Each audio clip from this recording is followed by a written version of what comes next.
Bonjour tout le monde, j'espère que vous allez bien, c'est Choupex et bienvenue dans la critique analyse de chapitre 1093, Luffy versus Kizaru. Oui, c'est plutôt un titre mensonger parce que il y a un combat sans en être un. On va tout de suite en parler, le combat Luffy contre Kizaru, je rebondis sur le titre. Bon, comment dire, on a tout simplement vu un empereur qui veut pas vraiment taper un amiral et un amiral qui veut pas vraiment taper un empereur. Les deux, leur objectif c'est pas de faire mal à l'autre. Luffy veut juste protéger Vegapunk, donc Kizaru t'es là, je veux t'envoyer baldinguer, va ailleurs, pars d'ici. Et Kizaru ne veut pas taper Luffy, c'est pas sa cible. Bon, c'est très clairement comme ça qu'il faut le prendre en compte, c'est très clairement comme ça. Ce qui est embêtant néanmoins, c'est que malgré le fait que ce chapitre, dans le fait que l'un envoie voler l'autre et puis l'autre revient, nous montre par exemple très bien que Kizaru maîtrise extrêmement bien son fruit, étant donné qu'il est très proche de tomber à l'eau, mais il arrive, et ça c'est super, la case est vraiment cool, c'est en tout cas comme ça que moi je l'ai lu, c'est-à-dire qu'on voit qu'il va tomber dans l'océan, il donne une sorte de, comme un coup d'haki de Ryu, en fait il donne une impulsion de haki, ce qu'il fait, qu'il fait comme surfer sur l'eau, comme ça le fait comme rebondir avec l'impulsion de la poussée, on va dire. Il peut se redresser en direction de l'île et lancer des tirs de lumière avec une de ses attaques et revenir sur l'île via la téléportation lumineuse. Et en plus, en revenant, il crée une armée des clones. Alors oui, il y a une ref à Star Wars, il y en a plusieurs, il y en a deux, avec le vaisseau aussi qui sera utilisé après par Vegapunk, mais franchement, ça c'était top. C'était top parce que malgré le fait que comme je le dis, je trouve pas qu'il y ait vraiment de combat et que c'est plus on s'enquiquine, si vous me permettez l'expression, ça a montré que Kizaru maîtrise extrêmement bien son fruit et j'ai adoré parce que je m'y attendais pas, et d'ailleurs dans ma réaction live ça se voit, mais c'est vrai que tout ce passage où Luffy finalement depuis le 92 attrape Kizaru et se dit allez hop, Kizaru t'arrêtes de nous embêter, je te fais tourner un hop, je t'envoie hors de l'île, et il a envoyé quand même pas si proche de ça, il a quand même envoyé assez loin, hein. Quand on regarde la case, quand Kizaru est à 2 doigts de tomber dans l'eau, il est très loin de l'île, enfin très loin, il est très loin de l'île quoi, il est pas à côté. Mais vraiment j'ai adoré cette réaction de Kizaru, j'ai adoré cet enchaînement. J'ai hâte de le voir ça pour le coup en animé, parce qu'avec la fluidité de l'animé je pense que ça va être génial à voir. Et puis surtout ça surprend Luffy quoi. L'armée des clones de Kizaru qui arrive sur Luffy,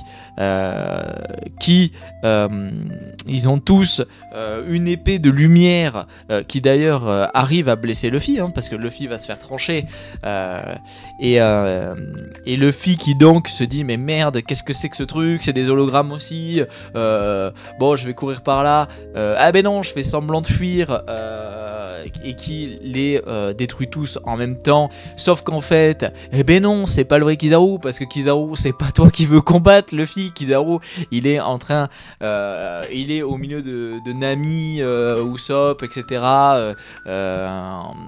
lui il veut le Vegapunk. J'ai trouvé ça vraiment cool. Le seul souci c'est que ce côté cool de ce petit combat, mais pour moi qui n'en est pas un, parce qu'en fait c'est juste on se fait diversion, Luffy l'empereur veut dégager l'amiral veut juste distraire l'empereur quoi, c'est juste que ça met en danger Usopp. Et ça par contre c'est sérieux, et ça par contre j'en veux à Luffy, parce que tout Luffy qu'il est, tout Gear 5 qu'il est, tout humour qu'il a, parce que c'est ça que ça montre un Luffy, oh punaise, c'est quoi ces trucs d'hologramme, je cours comme un dératé, ah non en fait je t'ai eu, oui bon c'est bien de se marrer 2 secondes Luffy, mais c'est un amiral, c'est Kizaru, c'est à dire qu'au bout d'un moment s'il veut tuer Usopp là il le tue. Alors je sais pas, peut-être, soyons objectifs, peut-être qu'il y a un monde où Kizaru n'a pas le temps avec la vitesse de la lumière, et peut-être que Luffy, on ne sait pas comment, arrive à sauver Usopp. Mais dans la case, quand je l'ai vu, quand je l'ai relu 2-3 fois, et ben oui, je me suis dit, Luffy, tu déconnes. Oui, tu déconnes, parce qu'au bout d'un moment, c'est bien de faire le malin, de faire l'imbécile, mais là, Usopp, il était en danger. Et ça, j'ai pas aimé. Ça, j'ai vraiment pas aimé. Parce que même si son équipage progresse, on a vu l'équipage de Big Mom, on a vu l'équipage de Kaido, mais bien sûr que Kizaru, il y a plein de personnes très haut gradées dans l'équipage de Big Mom ou Kaido qui étaient des empereurs beaucoup plus affirmés que Luffy aujourd'hui, où il y a beaucoup plus de doutes sur le fait est-ce qu'il est au niveau de ces légendes là. Mais bien sûr que Kizaru les démolit. Et en fait ça me saoule parce que il faut pas oublier un truc, c'est que même si tu fais partie de l'équipage d'un empereur, même si ton ton vice-capitaine, ton Sanji, Zoro, enfin bref, pour même expliquer, même si Luffy, Zoro, Sanji, Jinbe sont très très forts, ils sont pas tous au niveau d'affronter un amiral, très loin de là. Et en fait, Usopp, c'est celui où on a le plus de doutes sur son niveau, parce que franchement, moi ça a des persos, moi ça m'a encore plus marqué, parce que pour le coup, après c'est très personnel, ça dépend de votre ressenti, ou peut-être vous avez pas du tout le même, mais Usopp pour moi c'est pas du tout un mec fort de l'équipage, et loin de là, et c'est une énorme désillusion pour moi. Et une énorme déception, parce que Usopp, je me rappelle très bien Shabondi, quand il revient, quand il se retrouve à Shabondi, je me suis dit, oh putain, on est passé de première partie de l'œuvre, Usopp c'est une branquignole qui réussit rien, qui a peur de tout, à deuxième partie, il va être trop fort, va se développer et tout, et finalement rien ne change, et ça m'énerve de ouf. Enfin bref. Donc ça j'ai pas aimé. J'ai pas aimé parce que vraiment jusqu'au bout Luffy ne maîtrise rien, parce que Kizaru s'en fout, c'est à dire que Kizaru tient Usopp, mais il se rend compte que Usopp n'est pas là, donc il va directement switch de cible sur le Vegapunk qui est dans ce vaisseau, qui fait forcément penser à une ref, tout comme les clones de Kizaru, ref à Star Wars, mais là ref à Star Wars, on dirait le vaisseau de Dark Vador, et il va tout simplement attaquer directement Vegapunk, et encore une fois Luffy au dernier moment doit passer devant l'attaque. On se rend compte en fait, parce que j'avais pas compris à la première lecture, j'ai compris aux autres lectures qu'en fait il avale la lumière de Kizaru. En fait, il avale le tir de lumière, et en fait c'est pour ça que il avale la lumière et il recrache tout de partout, de ses yeux, de sa bouche, de ses trous de nez, peut-être de ses trous d'oreilles, j'en sais rien. Mais en fait, il a avalé la lumière, il a recraché. Mais du coup, il a mis en danger Usopp, et en plus, il a mis en danger Vegapunk. Et il faut que... J'espère, Oda, vraiment, que tu vas nous faire évoluer la maturité de Luffy. C'est pas possible. Vraiment, c'est pas... Moi, ça va pas être possible. C'est-à-dire que au bout d'un moment, je vais saturer du Gear 5, quoi. C'est-à-dire que si le Gear 5, c'est que se taper des barres et mettre en danger les autres, au bout d'un moment, je vais saturer. Voilà, donc petit coup de gueule sur ça, sur Luffy et son immaturité. Néanmoins, ça restait cool. Au milieu de tout ça, on a quand même, on va en parler vite fait, le petit passage sur Lucci et Zoro, où là, on a tout l'autre côté, la maturité, c'est-à-dire que Zoro et Luffy, ça a toujours été ça. Luffy a des combats sérieux parfois, mais depuis Gear 5, c'est plus vraiment le cas, hein, parce qu'il se tapait des gigabars aussi contre Kaido. Même si au moment de le finir, il a été sérieux, il lui a mis une gigapatate. Mais Zoro et Lucci, c'est tout l'opposé, quoi. C'est-à-dire que les deux, ils sont en train de se taper, et encore une fois, et en plus... Putain, ça me trigger, parce qu'en plus on peut refaire un lien avec ce que je vous disais juste avant, c'est-à-dire que même pendant ce combat, Luffy se tape une barre en mode oh putain Zoro, mais t'es vraiment en train de te battre ici, ouais, tu veux que je t'aide? Et c'est Zoro qui lui dit oh Luffy, concentre-toi sur Kizaru, parce que même moi en combattant Lucci, je sais que l'avoir barzingué là comme t'as fait, ça va pas le battre, c'est pas comme ça que tu vas l'arrêter. Allô. Mais en fait ça me saoule, parce que je trouve que dans sa piste, je trouve que comment évolue Sanji, j'aime pas, je trouve que comment Luffy évolue en Gear 5, je commence à saturer, et ça me saoule en fait. Après il peut me faire mentir à tout moment, c'est-à-dire que il peut être comme ça là, et dans le prochain arc je vais être en mode oh, ils sont exceptionnels. Sauf que j'en ai marre de voir Sanji à Egghead être le bon toutou de mesdames. J'en ai marre de voir Luffy en ce moment être en Gear 5, être complètement teubé, mettre en danger tout le monde. En fait, c'est pas possible. Si vous voulez, ce qui me saoule, juste pour finir sur ça, mais parce que vraiment ça me trigger, c'est que avec tout ce qui s'est passé et avec le traumatisme de Chabodé où il dit je veux perdre personne, il devrait être plus sérieux, Luffy. Même en se tapant des barres, il devrait être plus sérieux en mode je fais gaffe, j'active mon acquis de l'observation, parce que c'est Kizaru, je suis pas bête, c'est la lumière, il va vite, je suis pas con. C'est un putain de génie du combat, Luffy, en plus. C'est un génie du combat, et là t'as l'impression qu'il maîtrise rien. Frérot, s'il te plaît, fais un effort, quoi. Bon bref, donc le combat, vous avez compris, ça m'a saoulé. Mais c'est pas la seule chose qui m'a saoulé.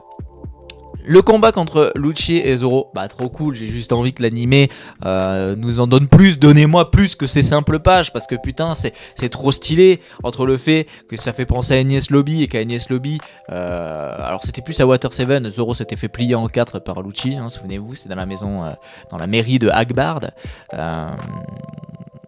Hagbard, non, ça faisait plus Albard, comment il s'appelait merde, Hagbard? Non, putain. Water 7, comment il s'appelle? Water 7, mer.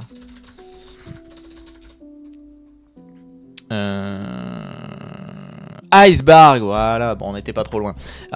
Donc c'est cool. Zoro contre Lucci. Lucci forme Zoan éveillé. Zoro...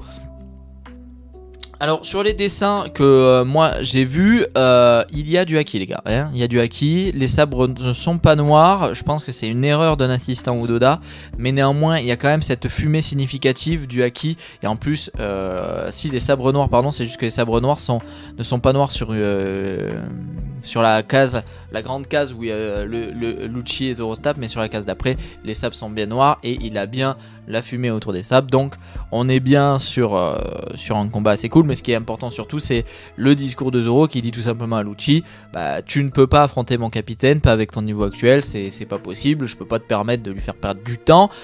C'est comme ça qu'on peut le traduire. Et Lucci qui dit bah vraiment, tu sais ce que tu penses, bon bah on va dire que la tête du vice-capitaine c'est déjà pas mal comme prix de consolation quoi. Et c'est pour ça que je trouve ça assez cool, parce qu'on a vu Lucci les derniers chapitres après sa défaite contre Luffy, on peut le dire comme ça, on l'a vu un peu mijoter. Est-ce qu'il aurait pas accepté dans son fort en lui-même, est-ce qu'il aurait pas accepté que parce qu'au début quand il revoit Luffy il accepte, il prend pas vraiment pour un empereur. Est-ce qu'il aurait pas vraiment accepté de se dire bon ok Luffy faut m'y faire, il a vraiment le niveau d'un empereur. Mais c'est vraiment cool parce que on est vraiment, comme je vous dis, c'est tout l'opposé quoi. C'est-à-dire que Zoro, sabre, haki, fumée, machin, Lucci, Zoan éveillé, machin, on se tape dessus sérieux. Quand on se parle, on se tente, c'est sérieux. C'est vraiment tout l'opposé. Après, c'est voilà. Est-ce que j'aime en ce moment, j'aime bien ce côté sérieux de Zoro parce que j'aimerais parfois que dans One Piece ça soit un peu plus sérieux dans les combats. C'est possible aussi, mais ça fait aussi le charme de One Piece. Donc bref, mais n'hésitez pas d'ailleurs à me dire dans les commentaires si comme moi vraiment cette différence entre les deux vous tend un peu et le comportement de Luffy vous tend, ou au contraire peut-être vous adorez. Et dans ce cas-là, dites-moi pourquoi, parce que bah, ça m'intéresse quoi, vraiment. Outre les combats, parce qu'on n'a pas que des combats dans ce chapitre. On arrive vers la fin de cette critique, on va vite fait parler de Bonnie, du fait que tout simplement Vegapunk va descendre en bas, immense connerie, donc il va descendre en bas, il va passer le frontière d'homme pour aller récupérer Bonnie qui était vivante, il va sermonner Franky, machin, bidule, Sanji va se proposer d'aller à la mission de sauvetage.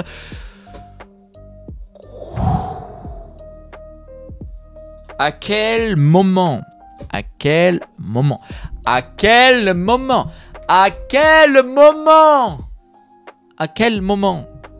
tu laisses partir la cible, enfin tu es censé le protéger. À quel moment tu le laisses descendre dans l'endroit le moins protégé et possiblement le plus dangereux pour lui? À quel moment?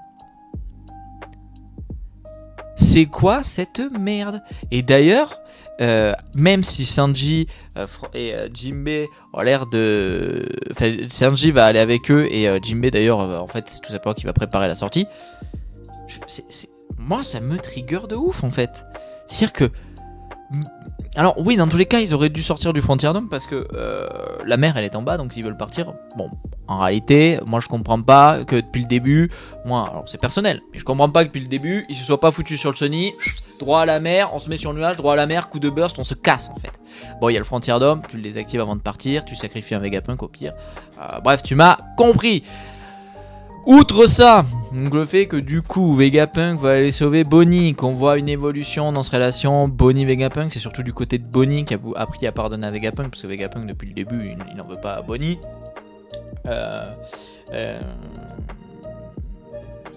Il y a aussi le côté où bah, si un Vegapunk descend en bas, il sera forcément la plus haute autorité pour commander les pacifistas. On se rendra compte que c'est faux avec la dernière page. La dernière page qui est tout simplement un gros plan sur Atlas qui donne l'ordre aux pacifistas d'éradiquer la marine, c'est-à-dire les bateaux, les soldats, etc. Le problème, c'est qu'on a un gros plan sur la tête de Saturne, et donc, eh bien oui, possiblement Saturne peut devenir la plus haute autorité. Et d'ailleurs, j'ai un doute sur le fait que l'ordre qu'entend le pacifista qui est dessiné dans le chapitre soit pas celui d'Atlas, mais celui de Saturne. Va savoir où est-ce que Saturne a déjà donné un ordre, c'est possible aussi. Il faut pas oublier que c'est fort possible qu'Oda nous fasse un petit truc en mode je vous montre Atlas qui donne un ordre aux pacifistas, je vous montre les pacifistas recevoir l'ordre, et je vous montre Saturne. Oui, mais sauf que si Saturne a déjà donné un ordre en sous-marin aux pacifistas, c'est-à-dire en mode je suis Saturne, machin, pacifista, voici l'ordre, si ils ont eux cet ordre d'une plus haute autorité dans leur chaînon de commandement, Atlas a beau gueuler, ça changera rien du tout, et je pense que c'est ce qui va se passer, c'est que tout simplement au chapitre 1094, dans 2 semaines après la pause, on va se rendre compte que elle a donné un ordre mais qui ne peut pas être reçu parce qu'ils ont déjà reçu un ordre de plus haut, et c'est là qu'ils vont réaliser que merde, comment ça se fait qu'il y ait quelqu'un qui peut donner à part un doyen, personne ne peut surpasser notre autorité. Vous voyez, ça le schmilblick. J'aimerais faire un aparté avant de finir parce qu'on va terminer. L'équipage de Barbe Noire, on avait vu un bateau de Barbe Noire il y a quelques chapitres à côté de Egghead. Que se passe-t-il? Va savoir. Ce qui est sûr, c'est que j'y ai pensé dans le fait que, comme je vous disais, le Vegapunk, le vrai Vegapunk qui descend en bas, il se met en danger sur la possibilité qu'il y ait l'équipage de Barbe Noire caché en bas et qu'il l'enlève, quoi. Donc voilà, ne pas oublier. Je mets ça là un petit peu en coup de vent, mais parce que vraiment, Oda nous a mis un bateau de Barbe Noire dans un des chapitres qu'on a eu il y a pas longtemps. On n'a pas eu de nouvelles, il faut pas avoir à l'oublier, et il faut vraiment y penser qu'il y a un bateau de Barbe Noire avec des membres de son équipage qui sont pas loin, donc attention. Pour finir, on va vite fait rendre hommage à Sentomaru. Bravo Sentomaru, très belle case où il attrape Bonnie. Néanmoins, j'en ai un peu marre de ce frontière d'homme qui sert à rien, quoi. C'est-à-dire que autant Luffy, et je finis donc cette critique sur ce petit coup de gueule, mais autant Luffy je comprenais, ta gueule c'est magique, Choupex, Luffy il peut traverser à l'aller au retour le frontière d'homme, ça l'a brûlé, ça lui a fait un peu de bobo, mais en Gear 5 il peut le faire, t'as qu'à te dire que c'est son fou d'imagination, il s'imaginait qu'il pouvait traverser, il traverse. Ok, pourquoi pas, mais vraiment ok, pourquoi pas. Mais Bonnie, pourquoi elle est si peu blessée?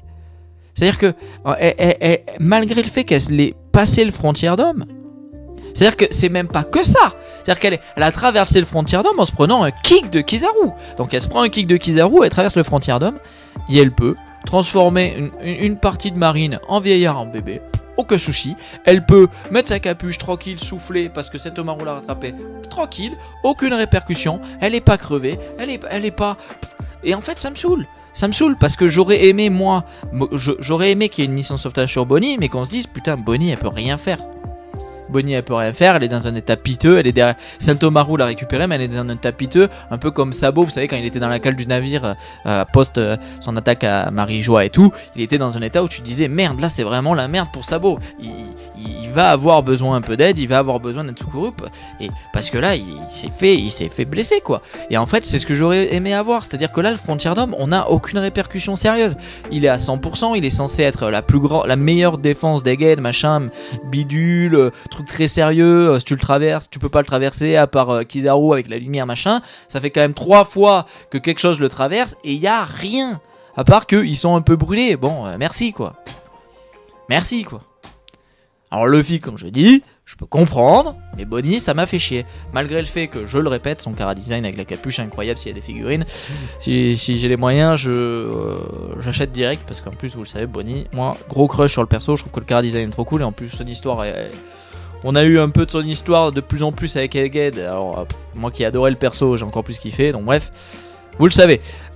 Donc voilà, je finirai sur ça. Voilà, je trouve que c'est un chapitre qui est donc bien. Moi, alors ce qui est cool, c'est que c'est un chapitre dans sa lecture. Quand je repense à ma réaction live, j'ai adoré le lire. Ça a été un très bon chapitre à découvrir. Par contre, en le relisant, en l'analysant, il y a plein de choses qui sont quand même saoulants, qui sont quand même tiltants, etc. Donc voilà. Les amis, j'espère que cette critique analyse vous aura plu. Si vous avez des avis comme moi, si vous pensez comme moi ou différemment, n'hésitez pas à me le dire dans les commentaires, ça me fera plaisir de savoir votre avis et de vous lire. Vous pouvez vous abonner en cliquant ici, regarder les dernières vidéos en cliquant là, et puis je vous dis à très vite dans 2 semaines, ou peut-être plus vite que vous ne le pensez pour une nouvelle vidéo, mais je ne vous en dis pas plus. À très vite les amis, bye bye, salut tout le monde.